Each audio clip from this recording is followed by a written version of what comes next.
Hello കൂട്ടുകാരെ, agro ലൈഫിൻ്റെ പുതിയൊരു വീഡിയോയിലേക്ക് സ്വാഗതം. ഇന്ന് നമ്മൾ കുറച്ച് തൈകൾ, അതായത് നാരകവും മറ്റു തൈകളൊക്കെ ഇവിടെ നട്ടിട്ടുണ്ട്. ഇതിൽ വളം കൊടുക്കുന്ന രീതി, ലിക്വിഡ് വളമാണ് കൊടുക്കുന്നത്. കാരണം എന്താണെന്ന് വെച്ചാൽ ഇവിടെ കുറച്ച് ഉയർന്ന പ്രദേശമായിരുന്നു. കുറച്ച് മേമണ്ണൊക്കെ ഇങ്ങനെ പോയി വളം ചെയ്ത് ഇങ്ങനെ വെച്ചിട്ട് വലിയ പുരോഗമനമില്ല, ഇങ്ങനെ ഇരിക്കുന്ന വലിയ വളർച്ച കാണുന്നില്ല. അപ്പോൾ നമുക്ക് സോൾജർ 100 എന്ന് പറയുന്നൊരു ലിക്വിഡ് വളമുണ്ട്. അത് ഒഴിച്ചു കൊടുത്തതിന് ശേഷം ഒരുപാട് ഗ്രോത്തായി പുതിയ തളിർപ്പുകളൊക്കെ വന്ന് നിൽക്കുന്ന കുറച്ച് ഐറ്റം എനിക്ക് റിസൾട്ടായി കിട്ടിയിട്ടുണ്ട്. അപ്പോൾ അതുകൊണ്ട് ഞാൻ ഇതിപ്പോൾ എപ്പോഴും വന്ന് തടവെടുത്ത് ഇങ്ങനെ ഓരോന്നിലും തടവെടുക്കാൻ ബുദ്ധിമുട്ടുള്ളത് കൊണ്ട് എല്ലാത്തിൻ്റെയും ചുവട്ടിൽ ഓരോ കുപ്പിയുടെ മണ്ടവശം അടപ്പ് അഴിച്ചു മാറ്റിയതിന് ശേഷം ഇതുപോലെ ഒന്ന് കട്ട് ചെയ്ത് ഇങ്ങനെ നാട്ടി വെച്ചിട്ടുണ്ട് ഓരോന്നിനും. അപ്പോൾ ഇതിങ്ങനെ ഓപ്പൺ ആക്കിയിട്ട് ഇതിലോട്ട് ഡൈല്യൂഷൻ ചെയ്ത് ലിക്വിഡിനെ ഒഴിച്ചു കൊടുക്കുക. അതാണ് ഞാൻ ഉദ്ദേശിച്ചേക്കുന്നത്. ഓരോന്നിൻ്റെ ചുവട്ടിലും ഇങ്ങനെ വെച്ചിട്ടുണ്ട്, എല്ലാത്തിൻ്റെ ചുവട്ടിൽ വെച്ചിട്ടുണ്ട്. അപ്പോൾ അങ്ങനെ ചുവട്ടിലെല്ലാം ഇതിൽ നമ്മൾ ഒരു 15 ദിവസം കൂടുമ്പോൾ ഈ ലിക്വിഡിനെ ഒഴിച്ചു കൊടുക്കും. 15 ദിവസം കഴിയുമ്പോൾ നമുക്ക് ഹോമിയോ ടാബ്ലറ്റ് ഉണ്ട് അഗ്രോ ഇതിൻ്റെ, അത് 1 ലിറ്റർ വെള്ളത്തിൽ 2 ഗുളിക എന്ന ഡൈല്യൂഷനിൽ നമ്മൾ ഒഴിച്ചു കൊടുക്കുന്നത്. സോൾജർ 100 5000 ml, അതായത് 5 ലിറ്ററിൻ്റെ ബോട്ടിലേത്. ഇതിനകത്തുനിന്ന് 100 ml 1 ലിറ്റർ വെള്ളത്തിലാണ് ഡൈല്യൂഷൻ ചെയ്യേണ്ടത്. ഈ ബോട്ടിൽ 100 ml ആണ്. അപ്പോൾ ഇത് അളവിനായിട്ട് ഞാൻ എടുത്ത് വെച്ചേക്കുന്നത്. ഇത് 100 ml ബോട്ടിൽ. ഇപ്പോൾ ഇതിനകത്തോട്ട് നമ്മൾ 100 ml ഒഴിച്ചിട്ട് നമ്മൾ 2 ലിറ്ററിൻ്റെ ബോട്ടിലായത്. ഇതിനകത്തോട്ട് 200 ml ഒഴിച്ചിട്ടുണ്ട്. 1 ലിറ്റർ വെള്ളത്തിൽ 100 ml ആകുമ്പം 2 ലിറ്റർ വെള്ളം എടുക്കുന്നതിനകത്ത് 200 ml ഒഴിച്ചിട്ട് ഇതിൻ്റെ കൂടെ നമ്മൾ ബാക്കി വെള്ളമോടെ ആഡ് ചെയ്യാൻ പോവാണേ.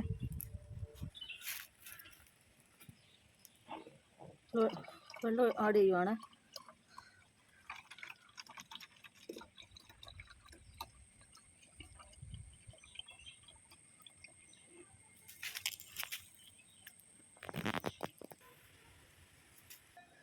ഡൈല്യൂഷൻ ചെയ്ത് വെച്ചിട്ടുണ്ട്. ഇതിനെ ഇനി നമുക്ക് ചെടികൾക്ക് ഒഴിച്ചു കൊടുക്കാം.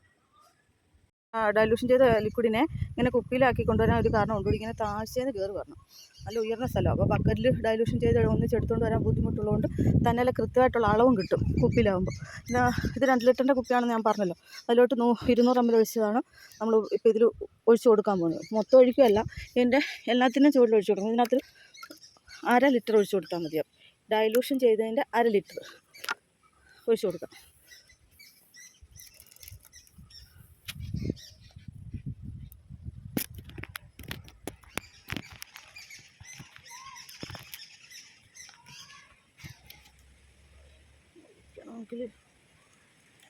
അതിലൊരു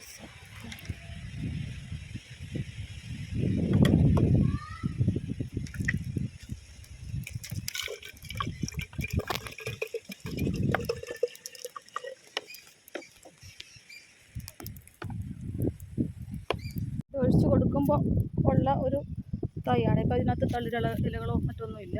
ഓൾറെഡി നിൽക്കുന്ന ഇലകൾ മാത്രമേ ഉള്ളൂ. നമുക്ക് നോക്കാം 15 ദിവസത്തിനുള്ളിൽ ഇതിനകത്ത് തളിർപ്പ് ഇലകൾ വരുന്നുണ്ടോ. ഇതിന് തളിർപ്പ് ഇലകളൊന്നും വന്നിട്ടില്ല. നിലവിൽ നട്ട പാടെ ഇങ്ങനെ ഇരിക്കുന്നതെന്ന് മാത്രമേ ഉള്ളൂ. പ്രത്യേകിച്ച് ഇലകളൊന്നും വന്നിട്ടില്ല. ഇന്ന് നമ്മൾ കൊണ്ട് നടുമ്പോൾ ഉള്ള ആ ഒരു ഷേപ്പിൽ തന്നെ ഇങ്ങനെ ഇരിക്കുക. പിന്നെ അതുകൊണ്ട് നമ്മൾ ലിക്വിഡ് ഒഴിച്ച് കൊടുത്തിട്ടുണ്ട്. ലിക്വിഡ് ഒഴിച്ചതിന് ശേഷം ഒരു 15 ദിവസത്തിന് ശേഷം ഇതിന് വരുന്ന മാറ്റം എന്താണെന്നും കൂടെ നമുക്കൊന്ന് കാണാം. സോൾജർ 100 ഒഴിച്ചു കൊടുത്ത് ഞാൻ നാരകത്തിന് ഒഴിക്കുന്നതിന് തൊട്ട് ഒരു 15 ദിവസം മുന്നേ ആയിട്ട് ഒഴിച്ചു കൊടുത്ത ഈ പപ്പായയ്ക്ക് ഒഴിച്ചു കൊടുത്തായിരുന്നു. ഇതുപോലെ ബോട്ടിൽ നിറച്ചിട്ട് ഇങ്ങനെ റിസൾട്ട് കിട്ടിയത് കൊണ്ടാണ് ഞാൻ ആ നാരകത്തിന് അങ്ങനെ കൊടുക്കാമെന്ന് വിചാരിച്ചത്. ഇങ്ങനെ കുപ്പി വെച്ചിട്ട് അതിനകത്തോട് ഒഴിച്ചു കൊടുത്തിട്ടുണ്ടായിരുന്നു. 15 ദിവസം കഴിഞ്ഞപ്പോൾ ഇതിലെല്ലാം മുട്ടായിട്ടുണ്ട്. വേണ്ട, ഇതാണ്ട് ഇതിൽ മുട്ട് വന്നിട്ടുണ്ട്. എനിക്ക് തന്നെ അത്ഭുതമായിപ്പോയി.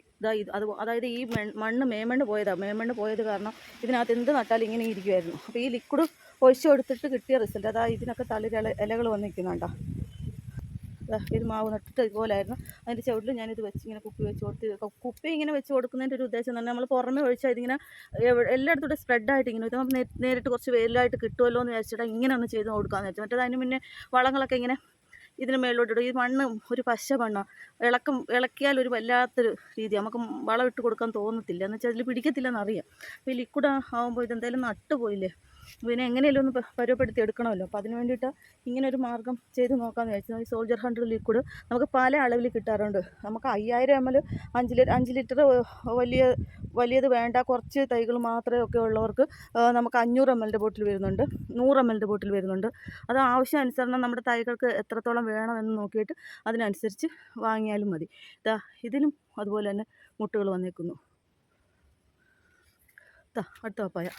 ഈ പപ്പായക്കകത്തെല്ലാം തന്നെ ഇത് റെല്ലടിയുടെ പപ്പായ ഞാൻ വാങ്ങി നട്ടതാണ്. അതിങ്ങനെ ഒരു മഞ്ഞളിപ്പൊക്കെ ആയിട്ട് ഇങ്ങനെ നിൽക്കുക. എന്നിട്ട് പോലും അത് പൂത്തിട്ടുണ്ട്. ഒരു പ്ലാവ് ഞാൻ ചട്ടിയിൽ വെച്ച്, ചട്ടി കുറച്ച് മണ്ണിലോട്ട് ഇറക്കി വെച്ചെന്ന് വെച്ചാൽ ഈ മണ്ണിൻ്റെ ഗുണം അങ്ങനെ ആയതുകൊണ്ട് പിന്നെ തറയിൽ വെക്കാൻ ഒരു ബുദ്ധിമുട്ട്.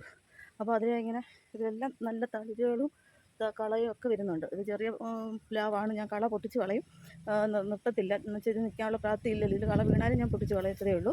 എന്നാലും അതിന് പെട്ടെന്ന് കള തന്നെ വീണിട്ടുണ്ട്. എനിക്കിത് നല്ല റിസൾട്ടായിട്ടാണ് തോന്നുന്നത്. ഇതൊരു പപ്പായ, ഇതിലും പൂക്കൾ വന്നിട്ടുണ്ട്. കണ്ടോ, ഇത്രയും നല്ല റിസൾട്ട് കിട്ടിയത് കൊണ്ടാണ് ഞാൻ നാരകത്തിന് കുറച്ചേറെ നാരകം വെച്ചിട്ടുണ്ട്. ഈ നാരകത്തിലെല്ലാം തന്നെ ഇങ്ങനെ ഇരിക്കുന്നു. അന്ന് എനിക്ക് ലിക്വിഡ് ഒഴിച്ച് കൊടുക്കാൻ പറ്റില്ല എന്ന് വെച്ചാൽ ഒരുപാട് ഹൈറ്റിലോട്ട് കയറി പോകണം, ഇങ്ങനെ അടുത്ത് തട്ടിലോട്ട് കയറി പോകണം. എല്ലാം കൂടെ ഒരു ദിവസം ചെയ്യാൻ വയ്യാത്തതുകൊണ്ട് ഇതിൻ്റെ റിസൾട്ട് എങ്ങനെയാണെന്ന് അറിഞ്ഞതിന് ശേഷം കൊടുക്കാമെന്ന് കരുതിയിട്ടാണ്. ഇത് 15 ദിവസം കഴിയുമ്പോഴത്തേക്ക് ഇത്രയും റിസൾട്ട് കിട്ടുന്നുണ്ടെന്നുണ്ടെങ്കിൽ അതിനോടൊന്ന് പ്രയോഗിച്ച് നോക്കാം എന്ന് കരുതിയിട്ടാണ് നാരകത്തിന് നമ്മൾ അതിപ്പോൾ ഒഴിച്ച് കൊടുത്തേക്കുന്നത്. ഇതൊരു അവക്കാടയുടെ തൈയാണ്. അത് ഈ പറഞ്ഞ പോലെ നട്ടിട്ട് തന്നെ ഇരിക്കുക. ഇപ്പോൾ നല്ല തളിരുകൾ വന്നിട്ടുണ്ട്. ഞാൻ ഇതുപോലെ കഴിഞ്ഞ 15 ദിവസം ഈ തൊണ്ടിൽ നിൽക്കുന്ന എല്ലാ ഇതിനും ഞാൻ ഈ ലിക്വിഡ് ഒഴിച്ച് കൊടുത്തിട്ടുള്ളതായിരുന്നു. സോൾജർ 100 എന്ന് പറഞ്ഞ ലിക്വിഡ് ഒഴിച്ച് കൊടുത്തു. 1 ലിറ്റർ വെള്ളത്തിൽ 100 ml എന്ന കണക്കിൽ. ഇത് പക്ഷേ 1 ലിറ്റർ വെള്ളത്തോളം ഈ ചെടിക്കൊന്നും ഒഴിച്ചിട്ടില്ല. 1/2 ലിറ്ററോളം മാത്രമേ ഞാൻ ഒഴിച്ച് കൊടുത്തിട്ടുള്ളൂ. ഡയലൂഷൻ പറഞ്ഞു തന്നെന്ന് മാത്രമേ ഉള്ളൂ. ഇത് ആർക്കെങ്കിലുമൊക്കെ പ്രയോജനപ്പെട്ടിട്ടുണ്ടാവാം. ഒരുപാട് പേര് ഇത് വാങ്ങിയിട്ടുണ്ട്. കാരണം എല്ലാ ഏരിയയിലും നമ്മളിത് വിതരണം വെച്ചിട്ടുണ്ട്. അപ്പോൾ ആവശ്യമുള്ളവർ നമ്മളെ കോൺടാക്റ്റ് ചെയ്താൽ ഇത് കിട്ടുകയും ചെയ്യും. എനിക്ക് നല്ല റിസൾട്ട് വന്നതിന് ശേഷം നിങ്ങൾക്കത് പരിചയപ്പെടുത്തി തരാം എന്നുള്ളത് മട്ടിലാണ് ഞാൻ ഇതുവരെ പറയായിരുന്നത്. എനിക്ക് നല്ല റിസൾട്ടാണ്, ഇതിൽ നല്ല റിസൾട്ട് തന്നെ എനിക്ക് ഉണ്ടായിട്ടുള്ളത്. ഈ പറയുന്നതിൻ്റെ ഇലകൾ, ഈ റംബൂട്ടാൻ്റെ ഇലകളൊക്കെ ഇങ്ങനെ കരിഞ്ഞ് പോയിട്ട് ഞാൻ വിചാരിച്ചു ഉണങ്ങിപ്പോയി എന്ന് കരുതിയത്. പക്ഷേ ഒന്നുമല്ല, ലിക്വിഡ് ഒഴിച്ചതിന് ശേഷം തന്നെയാണ് ഈ തളിർപ്പുണ്ടായത്.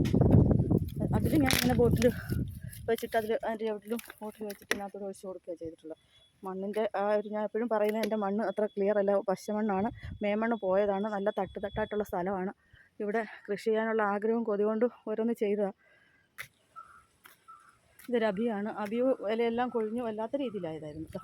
ഇവിടെ വരെ കൊഴിഞ്ഞ് അറ്റം പറ്റി ഇങ്ങനെ നിന്ന സാധനം. അപ്പോൾ ഇതിലോട്ടും അങ്ങനെ ബോട്ടിൽ വെച്ച് ഇതിൽ ഒഴിച്ച് കൊടുത്തതിന് ശേഷം നല്ല തളിർപ്പല്ലുകൾ വന്നിട്ടുണ്ട്. കണ്ടോ.